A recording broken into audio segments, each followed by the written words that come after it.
Hi guys, welcome back again in Phoebe engineers. तो unit 3 हम पढ़ रहे थे आरएसी का, that is called vapour absorption cycle. Clear. तो पार्ट 6 में हम पढ़ने जा रहे हैं all about steam jet refrigeration system. तो चलिए शुरू करते हैं। ओके गाइस, तो आई थिंक एग्ज़ाम्स आरएसी के बहुत पास हैं। 1 मई से आप लोग का एग्ज़ाम स्टार्ट हैं। तो मैं कोशिश करूँगा मैक्सिमम आरएसी ख़त्म करने का, क्योंकि और जो 3 सब्जेक्ट हैं वो मुझे नहीं लगता कि मैं उसे आई थिंक पढ़ा पाऊँगा, क्योंकि थ्योरी कॉन्सेप्ट हैं, फालतू सब्जेक्ट है। सही बताएं तो एकदम फालतू सब्जेक्ट हैं। अब RGPV जिंदाबाद, उससे ज़्यादा कुछ नहीं कहा जा सकता है। तो आप पढ़ लो, अच्छी बात है। आखिरी साल है, थोड़ा बहुत और मेहनत कर लो, आप क्लियर कर लोगे ये एग्ज़ाम भी। और कोशिश रहता है कि एक में सैम में ज़्यादा बैक वगैरह नहीं रहता, बट हाँ पेपर अच्छा करके आना। REC का मैं कोशिश करूँगा ख़त्म करने की। तो यूनिट 3 जो का ये जो हमारा 6 लेक्चर है, इसमें मैं स्टीम जेट रेफ्रिजरेशन सिस्टम जो यूनिट 3 का सेकेंड पार्ट है। टोटल यूनिट 3 में 3 पार्ट में यूनिट 3 है। पहला पार्ट मैं पढ़ा चुका हूँ, ये है दूसरा part steam jet refrigeration system. और थर्ड पार्ट जो है हमारा यूनिट 3 का, वो है रेफ्रिजरेंट की प्रॉपर्टीज़, वो क्या होता है। तो एक मैं छोटा सा वीडियो बनाऊंगा 5-10 मिनट का, और इम्पॉर्टेंट टॉपिक्स पे हम डिस्कस कर लेंगे जल्दी से रेफ्रिजरेंट के, ठीक है। क्योंकि ज़्यादा टाइम मैं रेफ्रिजरेंट पे डीप में नहीं जाऊँगा, क्योंकि मुझे जो आगे का 4th यूनिट है साइकोमेट्रिक, उसे जल्द से जल्द कंप्लीट करना है। तो कल है संडे, और मैं कल पूरे दिन में साइकोमेट्रिक ख़त्म करा के रहना है, ठीक है। तो चलिए अभी फ़िलहाल स्टीम जेट रेफ्रिजरेशन सिस्टम है क्या है, देखते हैं कैसे काम करता है, उसके कैलकुलेशंस क्या हैं, वो सब यहाँ पे हम देखने वाले हैं। ओके, तो थोड़ा बहुत थ्योरी पहले स्टार्ट करते हैं। Okay, the steam jet refrigeration system is also known as ejector refrigeration system, is one of the oldest method of producing refrigerating effect. तो जैसे आपको क्लियर हो रहा है स्टीम जेट रेफ्रिजरेशन सिस्टम, तो आपके माइंड में सबसे पहले तो ये नाम सुनकर पक्का नोजल का आया होगा, ठीक। नोजल का कुछ आया होगा, क्योंकि जो भी चीज़ निकल रहा है वो जेट से निकल रहा है। ऐसा आपके ये नाम सुनते ही आया होगा कि भाई कोई जेट का यूज़ कर रहे हैं, कोई नोजल का यूज़ कर रहे हैं, जिससे जेट की तरह धार निकल रहा है आपके रेफ्रिजरेंट हो चाहे जो भी हो। क्लियर है। तो बात सही है, ऐसा ही कुछ हो रहा है, बट आप जो सोच रहे हैं वो इसके साथ नहीं हो रहा है, ये थोड़ा डिफरेंट है। तो स्टीम जेट रेफ्रिजरेशन सिस्टम जो है, तो इसमें जो हम रेफ्रिजरेंट का यूज़ करते हैं वो रेफ्रिजरेंट का नाम है वाटर। ओके, तो जो रेफ्रिजरेंट हम यूज़ करते हैं for steam jet refrigeration system में वो है वाटर। क्लियर है। Okay, the basic component of the system are evaporator, compressor, condenser and refrigerant control device. Okay, तो ओवरऑल ये 4 चीज़ का हम इसमें यूज़ करेंगे। अगला हमारा, this system employees a steam ejector और बूस्टर। ओके, तो इस सिस्टम में एक आपको दिखेगा कुछ स्टीम इजेक्टर, या जिसे हम बोलते हैं बूस्टर टाइप का कुछ mechanical device. Okay, to compress the refrigerant to the required condenser pressure load. जिसका काम क्या होगा, वो कॉम्प्रेस करे, जो रेफ्रिजरेंट को कॉम्प्रेस करेगा एट कंडेंसर प्रेशर लेवल तक, जिस कंडेंसर को जो प्रेशर चाहिए उस लेवल तक ये काम करता है। आगे जब हम इसका सिस्टम पढ़ेंगे, साइकिल पढ़ेंगे, जब हम इसको डिस्कस करेंगे। तो water is used as a refrigerant. Yes, यहाँ पे जो रेफ्रिजरेंट का यूज़ कर रहे हैं वो है water. Okay, now freezing point of water is 0 degree Celsius. तो जनरली हमें पता है कि वाटर की फ्रीजिंग पॉइंट कितनी होती है, कब फ्रीज होता है वाटर, जब वो 0 डिग्री सेल्सियस पे पहुंच जाता है। एक तो ये है, बट एक कंडीशन और होना चाहिए, तब जाके 0 डिग्री पे वाटर फ्रीज होगा, अदरवाइज नहीं। ठीक है, 7 डिग्री पे भी फ्रीज हो सकता है, 30 डिग्री पे भी वाटर फ्रीज हो सकता है। तो 2 कंडीशन डिपेंड होता है किसी भी चीज़ को फ्रीज करने में। एक तो उसकी फ्रीजिंग पॉइंट क्या है, और दूसरा कि उस पर जो दबाव प्रेशर पड़ रहा है, एटमॉस्फेरिक प्रेशर जो उसके ऊपर दबाव पड़ रहा है उस फ्लूइड पे, वो दबाव कितना है। क्लियर। तो ये 2 चीज़ पे डिपेंड होता है किसी भी रेफ्रिजरेंट का या किसी भी लिक्विड का फ्रीजिंग पॉइंट जमना। ठीक है। नाउ यूज इन कहाँ पे यूज़ करते हैं हम स्टीम जेट रेफ्रिजरेशन सिस्टम का। It is used for processing of vegetable and concentric food juice, gas plant, paper mill, ये सब जगह पे हम इसका यूज़ करते हैं। और इसका प्रिंसिपल क्या है? प्रिंसिपल ये है कि जनरली हम जानते हैं कि वाटर की फ्रीजिंग पॉइंट होती है 0 डिग्री सेल्सियस, तब जब उस पर 1 atm का एटमॉस्फेरिक प्रेशर का दबाव पड़ा रहता है। इन दैट केस जब 1 atm का प्रेशर दबाव पड़ा रहेगा उसके ऊपर, तब हमारा 0 डिग्री सेल्सियस जैसे टेम्परेचर पहुंचा तो वो फ्रीज होने लगेगा। बट अगर हम उसी एटमॉस्फेरिक प्रेशर को अगर और कम कर दें तो वो और जल्दी क्या होगा, फ्रीज हो जाएगा। तो प्रिंसिपल यही कहता है, the boiling point of a liquid depends upon the pressure on its surface. तो सरफेस पे क्या प्रेशर पड़ रहा है उस पर जनरली मेन डिपेंडेंट होता है, ठीक है। In normal condition this pressure is atmospheric. If the atmospheric pressure on the liquid surface is reduced by some means, then the liquid will boil at comparatively lower temperature. Okay? अगर हम boiling की बात करें, freezing की बात कर ली, अगर हम बॉइलिंग की बात करें, किस टेम्परेचर पे वो इवापोरेट होना है, आपका फ्लूइड जो है इवापोरेट होने लगेगा। तो अब एक माइंड में एक कॉन्सेप्ट लेके चलो, ठीक है। ये बॉक्स है, ठीक है, इसमें हमारा फ्लूइड है, इस पे 1 atm का दबाव पड़ा है, 1 atm का दबाव पड़ा है, तो इस पे बॉइलिंग 100 डिग्री सेल्सियस पे ये फेस चेंज होने लगेगा, फेस चेंज हो रहा है। अगर हम प्रेशर रिड्यूस कर दें, ठीक है, प्रेशर रिड्यूस कर दें तो ये क्या हो, 100 डिग्री पे ना होके 50 डिग्री सेल्सियस पे ये इवापोरेट होने लगेगा। अगर हम जो वैक्यूम में अगर हम लिक्विड को डालें तो वो गैस में कन्वर्ट हो जाएगा, क्योंकि उस पर कोई दबाव नहीं है, ठीक है। अगर आपके पास गैस है, ठीक है, अगर आपके पास गैस है किसी कंटेनर में, उसको अगर आप लीक प्रूफ से अगर प्रेस करोगे तो वो गैस कन्वर्ट हो जाएगा किसमें, लिक्विड में, ठीक है, लिक्विड में कन्वर्ट हो। उसको और प्रेस करोगे, दबाव बढ़ेगा उसके ऊपर, तो वो फिर सॉलिड में कन्वर्ट हो जाएगा, टेम्परेचर और उसमें जो भी चेंजेस होगा उसका। तो दबाव कम होते जा रहा है तो उसका फेस चेंज होता जा रहा है। तो वैसे ही इसका भी प्रिंसिपल ये है कि अगर प्रेशर आप 0.014 बार उस लिक्विड के उस पर डाल रहे हो, तो वाटर पे अगर हम वाटर के एग्जांपल लें तो 12 डिग्री सेल्सियस पे वो बॉइलिंग स्टार्ट हो जाएगा।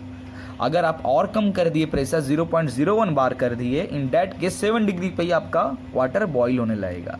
बट नॉर्मल वाटर हमारा 100 डिग्री सेल्सियस पे बॉईल होता है, तब जब उस पर एटमॉस्फेरिक प्रेशर 1 atm का पड़ता है। तो माइंड में आ गया। अब हम स्टीम जेट रेफ्रिजरेटर साइकिल जो है, ये साइकिल को हम आपको समझाएंगे, ये साइकिल वर्क कैसे करता है, क्लियर। तो इसमें जो डिवाइसेस हैं, ये जो है हमारा है, इसे हम लोग बोलते हैं फ्लैश चैम्बर, ठीक है, इसे हम लोग बोलते हैं फ्लैश चैम्बर और इवापोरेटर भी बोलते हैं, बट आप इसको माइंड में रखो, फ्लैश चैम्बर ही कहते हैं, क्लियर है। ये हमारा एक पंप है जो यहाँ पे चिल्ड वाटर है, इसको पंप करता है इवापोरेटर में, ठीक है। इवापोरेटर से फिर वार्म वाटर जो निकलेगा वो इस स्प्रेयर है, यहाँ छोटे छोटे होल हैं, वो उस लिक्विड को स्प्रे करते हैं, ठीक है, यहाँ, ठीक है। इसमें ये जो लाइन आपको दिख रहा है, इसमें मेकअप ऑफ वाटर, वाटर जब यहाँ पे कम होने लगेगा तो फिर हम उसको लेवल मेंटेन करने के लिए वाटर यहाँ से कंटिन्यूअस डालते रहेंगे, ओके। अब यही ऊपर में ओपन है, इस ओपन में यहाँ पे एक इजेक्टर लगा है, जिससे आप स्टीम जेट कभी कह सकते हो, ये इजेक्टर लगा है, ठीक है, ये इजेक्टर। तो ये नोजल की तरह दिख रहा है, ध्यान दोगे, ये कुछ इस तरह दिख रहा है, इस तरीके का दिख रहा है। तो ये इजेक्टर लगा हुआ है, इस इजेक्टर के वन एंड पे तो ये इधर खुला हुआ है, दूसरा जो एंड है वो कंडेंसर में जा रहा है। यहाँ से जो लिक्विड निकलेगा वो कंडेंसर में ठंडा होगा और वो पंप हो जाएगा किसमें, बॉयलर में। बॉयलर में फिर क्या होगा, वो हीट होगा, हीट होने के बाद प्रेशर भी इंक्रीज होगा और वो स्टीम फ्रॉम बॉयलर, यहाँ से वो वाटर जो लिक्विड होगा स्टीम में कन्वर्ट हो जाएगा। तो हाई प्रेशर से जब नोजल में आएगा तो pressure will B increases, sorry velocity will be increases. High pressure यहाँ पे पाइप में स्टीम जब आएगा, हाई प्रेशराइज्ड स्टीम जब यहाँ आएगा नोजल में जाएगा तो क्या होगी, उसकी वेलोसिटी इंक्रीज हो जाएगी। तो वो हाई वेलोसिटी से यहाँ पहले ये क्या होगी, कंप्रेस होगी, अगेन ये एक्सपेंड होगी, क्लियर। और उसके बाद जो स्टीम है वो कंडेंसर में ठंडा होगा, लिक्विड बनेगा, फिर वो पंप होके बॉयलर में जाएगा, क्लियर। अब इसकी वर्किंग देखते हैं, काम कैसे करता है। तो सबसे पहले समझ लो बॉयलर में आपके पानी है, ये सिस्टम कनेक्ट है, बॉयलर में आपने पानी रखा है, ठीक है। अब या तो कोई और रेफ्रिजरेंट, बट आप समझ लो कि वाटर है। अब जब हम इसको हीट करेंगे तो ये वाटर का फेस चेंज होगा, वो स्टीम में बदलेगा। तो वो स्टीम हाई प्रेशराइज्ड स्टीम या लो प्रेशराइज्ड स्टीम जब वो इस पाइप से होते हुए ये नोज़ल तक आएगा। और आपको पता है नोज़ल की प्रॉपर्टी क्या होती है, वो क्या करता है, स्पीड को, इससे जो हमारा स्टीम हाई वेलोसिटी से यहाँ से पास होता है इस इजेक्टर से। तो जब इस इजेक्टर से हाई वेलोसिटी पे वो पास होता है, हाई मोमेंटम से पास होता है, तो यहाँ पे इस एरिया पे वैक्यूम जनरेट होता है। इसके इस एरिया में होने लगता है वैक्यूम जनरेट। तो जब यहाँ पे वैक्यूम जनरेट होने लगता है तो ये चैम्बर डायरेक्ट विदाउट लीक इस चैम्बर से, तो इस चैम्बर में क्या होगा, वैक्यूम बनने लगेगा। तो ये क्या करेगा, तो इस पर क्या होगा, दबाव कम पड़ने लगेगा। तो ये जो चिल्ड वाटर, आप जो मेकअप ऑफ वाटर जो भेजो, ये जो वाटर का टेम्परेचर है कंडेंसर के जो से टेम्परेचर जो निकल रहा है उससे कम टेम्परेचर है, ये जो पानी है इसका दबाव कम होने लगेगा। तो दबाव जैसे जैसे कम होगा टेम्परेचर भी कम होने लगेगा। क्लियर, क्योंकि जब ये हाई वेलोसिटी से यहाँ स्टीम पास होगा तो यहाँ पे वैक्यूम क्रिएट करेगा। तो वैक्यूम क्रिएट कर रहा है मतलब इसके जो इस पे जो वाटर के सरफेस पे जो प्रेशर लग रहा है वो कम होने लगेगा। तो वो क्या होने लगेगा, इवापोरेट होने लगेगा। तो इवापोरेट होकर वो जो कुछ अमाउंट ऑफ इवापोरेट होने लगेगा वाटर, और जो बाकी बचे होंगे उसकी टेम्परेचर काफ़ी नीचे गिर जाएगी, काफ़ी ज़्यादा ठंडा हो जाएगा, चिल्ड हो जाएगा वो वाटर। ठीक है, और जो बना है यहाँ पे वेपर बना है वो इसके साथ पास होकर कंडेंसर में आ जाएगा, और वो ठंडा होके फिर वो वाटर चला जाएगा बॉयलर में। अगेन ये प्रोसेस ऐसे चलता रहेगा। अभी ये जो ठंडा पानी यहाँ पे जो कम प्रेशर के कारण ये टेम्परेचर भी गिर गया। प्रेशर और टेम्परेचर का, प्रेशर अगर आप कम हो रहा है अगर सरफेस पे तो टेम्परेचर भी कम होते जाएगा, ये रिलेशन है। क्लियर है। तो जैसे जैसे तो ये पानी क्या हो जाएगा, ठंडा हो जाएगा बहुत। अब ये पानी यहाँ से पंप क्या करेगा, इस ठंडे पानी को यहाँ से इवापोरेटर में डाल देगा। क्लियर। अब इवापोरेटर में जो भी आप फूड रखे हो उससे वो क्या ठंडा पानी क्या करेगा, हीट एक्सचेंज करेगा। तो वो ठंडा पानी क्या होगा, गर्म हो जाएगा। जब हीट एक्सचेंज करेगा उसको ठंडा कर देगा, अब खुद गर्म हो जाएगा, और पानी फिर गर्म पानी वापस क्या होगा, इस पर स्प्रे हो जाएगा।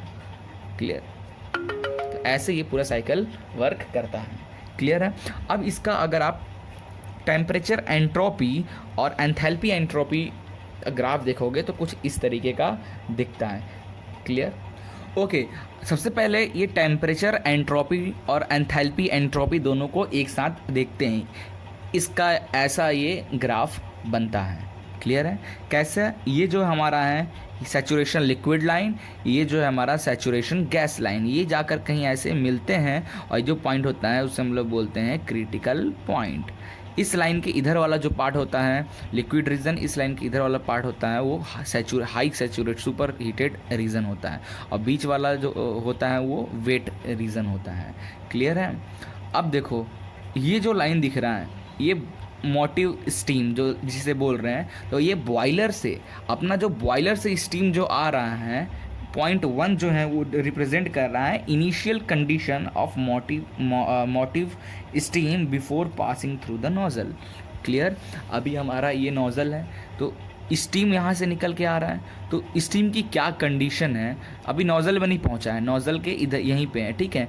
इन डैट केस ये पॉइंट 1 रिप्रेजेंट कर रहा है मोटिव स्टीम, बॉयलर से जो स्टीम निकल रहा है वो नोजल में जैसे गया तो क्या होगा, temperature will be decreases. Okay, temperature will be decrease it at constant entropy पे। Also enthalpy will be decreases. Okay, तो बॉयलर प्रेशर से वो कहाँ तक, आपके इजेक्टर के प्रेशर तक वो डिक्रीज हो जाएगा। ठीक है। नोजल में जैसे स्पीड तो उसकी वेलोसिटी इंक्रीज हो जाएगी। ओके, तो द पॉइंट 2, अब जो पॉइंट 2 जो है is the final condition of the steam. Point 2 हमारा बता रहा है कि final condition of steam means उसकी क्या वेलोसिटी है, उसकी क्या एंथैल्पी है, क्या एंट्रोपी, ये सब पॉइंट। ओके, तो ये जो प्रोसेस 1 से 2 जो हो रहा है इसे हम लोग बोलते हैं आइसेंट्रोपिक एक्सपेंशन। क्लियर। अब 2 से अब जो ये पॉइंट 3 है, अब जो लिक्विड जो होगा वो पॉइंट 2 से 3 पर जाएगा। दिस पॉइंट ये है हमारा 3 पॉइंट। तो ये क्या रिप्रेजेंट करता है, और यहाँ पे देखोगे तो ये यहाँ से 2 पे 1 से 2 पे आया, 2 से वो 3 पे जाएगा इजेक्टर में ही।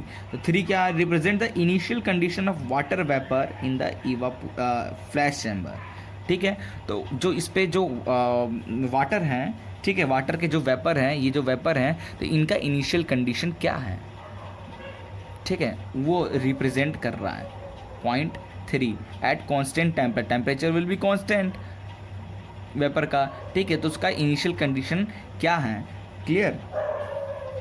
नाउ 0.4, अब ये 3 से वो आ जाएगा 0.4 पे, यहाँ से 3 से 0.4 पे, तो 3.4 क्या रिप्रेजेंट कर रहा है, 0.4 रिप्रेजेंट कर रहा है the condition of motive steam just before mixing with the water vapour. Means ऐसा देखा जाए, ये जो निकल रहा है ये 0.1 हो गया, यहाँ से पास होने के बाद ये हो गया 0.2 हो गया, ठीक है। स्टीम का ये जो वेपर का ये हो गया 0.3, जो वेपर है वैक्यूम होने के बाद, ये जब इससे मिक्स हो जा रहा है तो ये बन जा रहा है 0.4, ये 3 और ये जो स्टीम वाला दोनों मिक्स होकर बन जाएंगे 0.4, तो 3 से ये 4 पे गया, क्लियर। नाउ 5 जो 5th पॉइंट है, अब 4 से वो गया 5 पे, 4 से वो गया 5 पे, किस पे, इजेक्टर में ये सब हो रहा है, इजेक्टर प्रेशर पे ही 5 पे गया, ओके। तो the 0.5 is the condition of mixture of high velocity steam from the nozzle and the entered water vapour before compression. तो ये जो पॉइंट है इसी में मिक्सिंग ऑफ पॉइंट जो है वही हमारा सेम टेम्परेचर पे यहाँ से जो निकलेगा मिक्स होने के बाद उसका जो कंडीशन है, बोले तो यहाँ पे जो निकलेगा उसका क्या कंडीशन है उस टाइम पे, वो क्लियर है। 5 के बाद 6 पे क्या हो रहा है, कॉम्प्रेस हो रहा है, 5 से 6 पे temperature will be increase, is means pressure will be increase, it mean कुछ कॉम्प्रेशन हो रहा है। तो 5 से 6, the 0.6 is the final condition of mixture discharge to the condenser, okay. Condenser में यहाँ पे ये कंडेंसर में आने के बाद ये 0.6 है, clear. The makeup water is supplied eight 0.7, makeup water is supplied eight 0.7 means ये हमारा है 0.7, ठीक है। यहाँ से वाटर का मेकअप होगा, which temperature is slightly lower than the condenser temperature. तो कंडेंसर का जो यहाँ पे 6 पॉइंट पे जो होगा उसका टेम्परेचर जो होगा उससे कम होगा यहाँ का टेम्परेचर, जो वाटर हम सप्लाई कर रहे हैं, okay. Some point will be noted from this to graphs. For example ये तो हमने theoretically बात कर लिया, but during this point some of the losses will be considered, okay।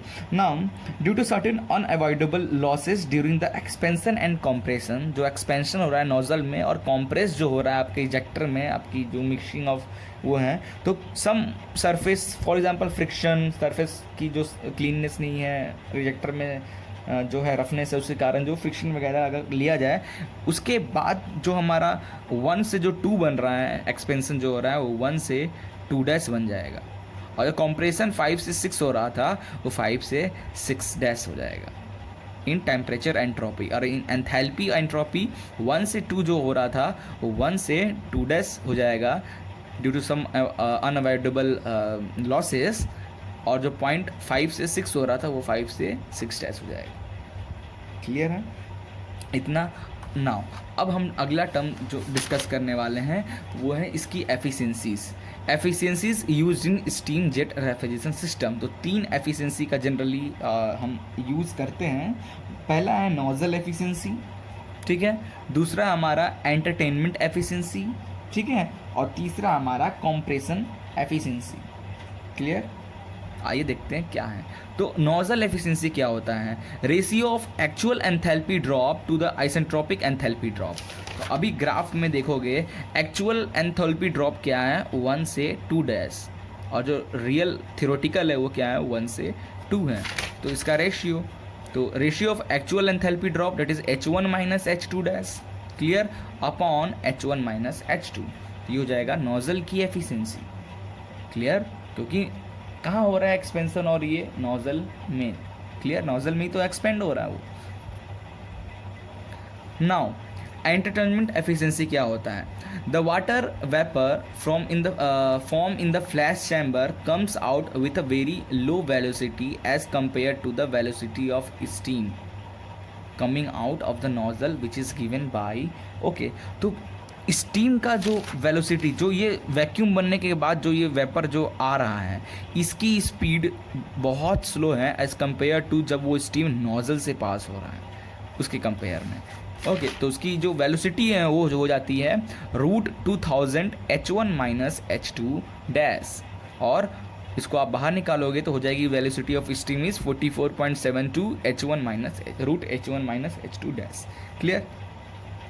Now the expression H1 minus H2' represents the kinetic energy of the motive steam, जो steam आ रही है, this kinetic energy gives the required momentum to the water vapour coming out of the flash chamber.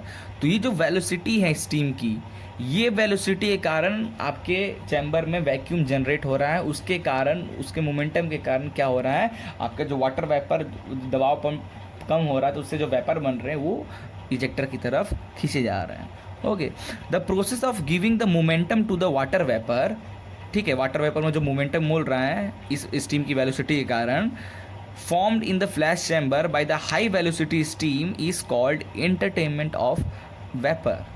Okay, तो कोई पूछेगा आपसे क्या होता है entertainment of vapour in steam jet injector में, तो बताना कि स्टीम जो मोटिव स्टीम जब वो पास हो रहा है तो उसके कारण जो आपके फ्लैश चैम्बर में जो वाटर वेपर में जो मोमेंटम मिल रहा है, जिस कारण वो मूव हो रहा है, that is called the entertainment of vapour. Okay, the process of giving the momentum to the water vapour formed in the flash chamber by the high velocity steam is called entertainment of vapor। Clear? तो जो steam pass हो रहा है उसके कारण जो momentum मिल रहा है वाटर वेपर को, that now during entertainment the steam will lose energy. Yes, it will be lose energy, क्योंकि मिक्स हो रहा है तो भाई, तो एक तेज स्पीड से जा रहा है कोई बॉल, उसके अंदर एक स्लो स्पीड डालोगे तो भाई तेज स्पीड वाले की तो वेलोसिटी तो कम हो जाएगी ना थोड़ी। This process of entertainment is insufficient and part of original motive force available from the compression is reduced due to this, and it is taken into account by factor known as entertainment efficiency। Therefore entertainment efficiency is h1 minus h4 upon h1 minus h2 dash। this 3 to 4 जो हो रहा है, 2 से 3, 3 से 4.4 पे, तो there for entertainment efficiency क्या हो जाएगी, h1 माइनस h4 पॉइंट था जहाँ पे मिक्स हो रही थी स्टीम और जो वेपर जाके, ठीक है, upon h1 minus h2 dash, ये जो एक्चुअल नोजल के अंदर जो हो रहा है। क्लियर? ये हो जाएगी एंटरटेनमेंट एफिशिएंसी। अगला है हमारा कंप्रेशन एफिशिएंसी। तो कंप्रेशन एफिशिएंसी क्या होता है, ratio of isentropic enthalpy increases to the actual enthalpy increase required for the compression of the mixture of motive steam and water vapour. तो जो वाटर वेपर और मोटिव स्टीम जब मिल रहे हैं उसके बाद जो इजेक्टर में जो कंप्रेशन हो रहा है वो, तो उसके क्या हो जाएगा, H5 माइनस H6 जो थियोरेटिकल हो रहा था अपॉन एक्चुअल। ठीक है, ग्राफ अगर आप देखोगे तो थियोरेटिकल जो कंप्रेशन हो रहा था 5 से 6, बट एक्चुअल जो हो रहा है 5 से 6 डैश, तो क्या हो जाएगा compression ratio, that is H5 minus H6 upon H5 minus H6 dash. Clear है? और जनरली इसको हम जो कंप्रेशन एफिशिएंसी है फॉर स्टीम जेट को, उसको 75 से 80% तक हम लेते हैं, और कंप्रेशन एफिशिएंसी को हम डिफ्यूज़र एफिशिएंसी भी कहते हैं। ओके, अगला है हमारा mass of motive steam required. Okay, तो आपका जो मोटिव स्टीम है कितना चाहिए, ठीक है, वो कैसे डिपेंड करेगा, ठीक है, कितना स्टीम चाहिए आपको, ताकि इसका टेम्परेचर जो चिल्ड वाटर का वो 20 डिग्री या फिर बोले तो 10 डिग्री सेल्सियस तक मेंटेन करके रखे, कि आपको 10 डिग्री इसको ठंडा करना है तो 10 डिग्री सेल्सियस यहाँ पे भेजना होगा। तो वो डिपेंड करेगा कि आप कितना अमाउंट ऑफ स्टीम प्रोड्यूस करोगे, ताकि वो जब उतना पास हो तो इतना वेपर बना सके, तो उतना वो टेम्परेचर यहाँ पे वैक्यूम उतना क्रिएट करेगा, जितना ज़्यादा एटमॉस्फेरिक प्रेशर कम होगा उतना ठंडा होगा। ठीक है, तो ये वो mass of motive steam, how much it will be required for producing और for generating this type of temperature in the room और in the evaporator. Okay, now let us assume ms is the mass of motive steam supplied। okay, ms is the mass of motive steam that will be supplied in the ejector, और mv is the mass of water vapor formed due to this in evaporator और in flash chamber। Okay, और M mix क्या हो जाएगा जब वो दोनों मिल जाते हैं, M S plus M V, steam और vapour, that is the mass of mixture for compression. जब मिलने के बाद वो किससे पास होते हैं, इजेक्टर से। ठीक है, तो कंप्रेशन होने लगता है। So available energy for compression के लिए क्या हो जाएगा, M S mass of steam जो है H1 minus H4।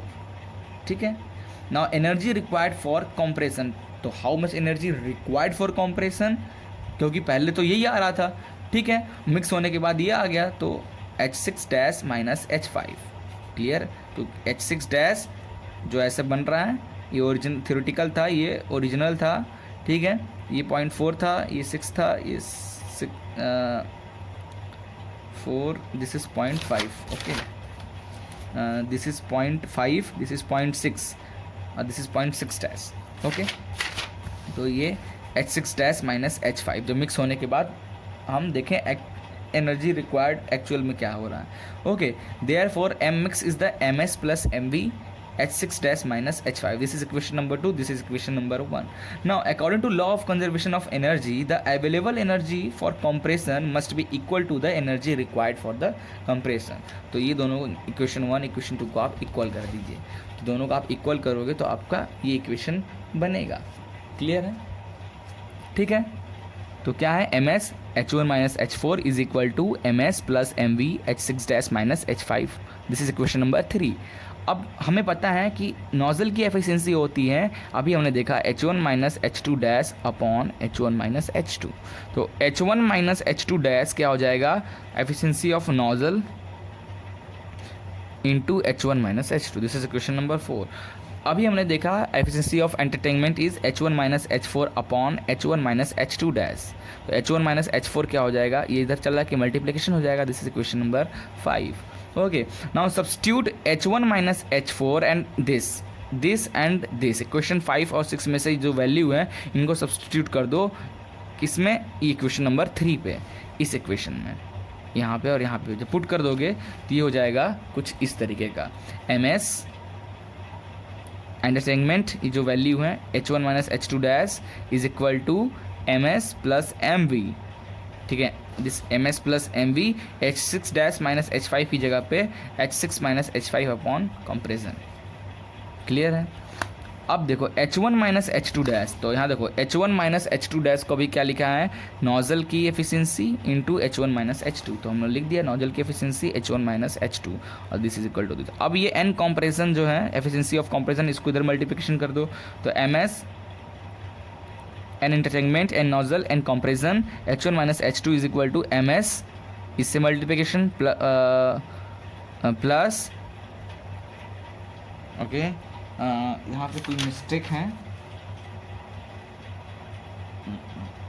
Yes okay, तो दिस ओके, तो ये MS और ये जो MS इधर आ जाएगा तो ये माइनस में आ जाएगा, तो MS कॉमन ले लेंगे तो ये टर्म जो H1 माइनस H2 है H1 माइनस H2 आ जाएगा, N इंटरटेनमेंट आ जाएगा, N नोजल आ जाएगा, N कंप्रेशन आ जाएगा और minus H6 minus H5 which is equal to MV H6 minus H5।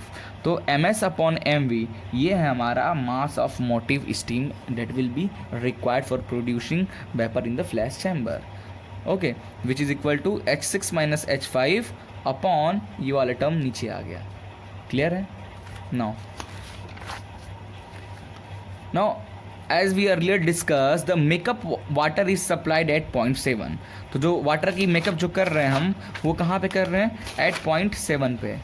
तो at 0.7 पे हम वाटर की इसमें सप्लाई दे रहे हैं। ठीक है, तो whose temperature is slightly lower than the condenser temperature. तो इसका जो टेम्परेचर है उसका कम, बहुत मतलब 1 डिग्री या 2 डिग्री कम है एज कम्पेयर टू इस कंडेंसर टेम्परेचर से। Okay, and is throttle to 0.8। और ये जो आ रहा है ये 0.8 पे क्या हो रहा है, थ्रॉटलिंग हो रही है इसको। ठीक है, 0.8 पे थ्रॉटल हो रहा है in the flash chamber. Okay, and leaves corresponding to the condition at 0.3।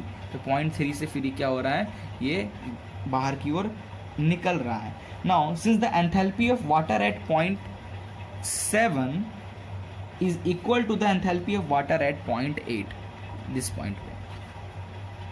ठीक है, एट 0.8 पे।